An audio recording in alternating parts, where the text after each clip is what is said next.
Hey guys, Trevor Chakouti here, and today I want to talk to you about morning stiff neck. Now, we've been talking about a little bit about sleeping postures.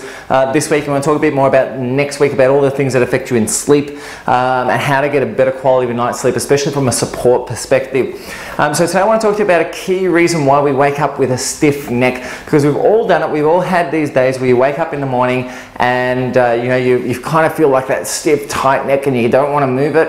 And what really is happening at that time? Because we all get tormented by it, and I'm going to do a couple of quick bits for you on how to free it up yourself and ways that you can actually get relief without actually needing to come and see an expert. But I want to explain to you first about what actually drives that and why that occurs.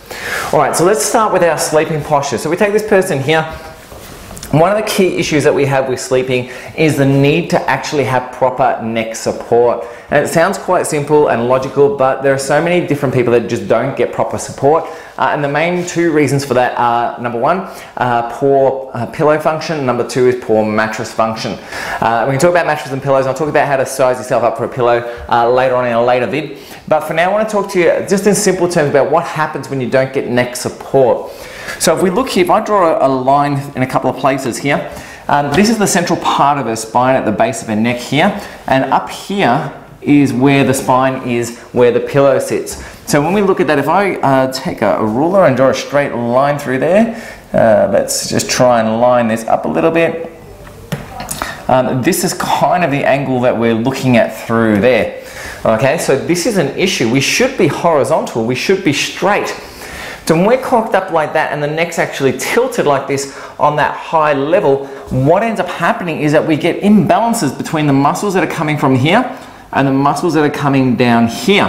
So these ones become shortened, these ones become lengthened, and the net result of both of those is we get imbalances around the neck.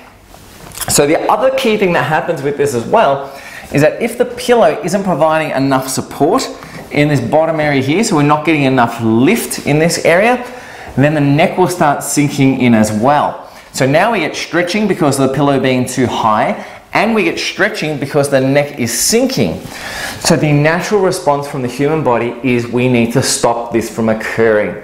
The general way it stops it from occurring is to take this bottom shoulder, which is sitting somewhere down here, and shrug it up. So it's now sitting up and filling this space here. So the shoulder's in there. And that gives us a little bit of vertical support to help keep the neck up.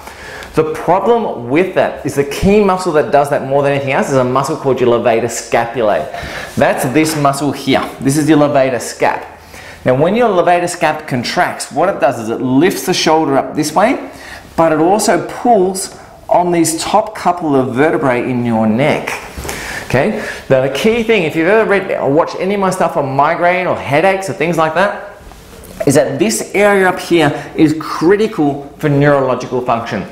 The base of the brainstem has huge influence from this area here, and if we start irritating that area, we're going to irritate the brainstem. This can set off flight or fight type responses in people, or sympathetic outflow responses. And if you're a migraine sufferer or a headache sufferer, this can be a key contributor to your headaches and migraines, is dysfunction here.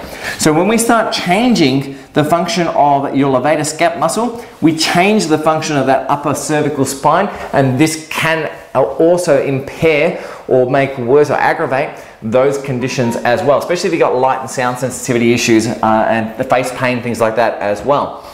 So we come back to sleeping though in the stiff neck. What ends up happening is when we get contraction of this levator scap coming this way and it's constantly contracting all night long, we're getting this action. What ends up happening is the muscle through that area starts fatiguing. As it fatigues, you start doing damage to it, and that damage accumulates over the hours that you're sleeping. And as the damage gets greater and greater and greater, by the time you've woken up in the morning, whether it be 5, 6, 7, 8 hours, 9 hours, 10 hours, whatever it is, once you've slept through that whole period, it's like you've done an 8-10 hour gym session. So if you can imagine going and picking up a weight in your arm and just doing this for 5 to 10 hours, that's kind of what you're doing when you're not getting support. So you can start understanding why it is that you feel so tired and so achy in the morning is because this muscle's had such a massive workout, it's exhausted.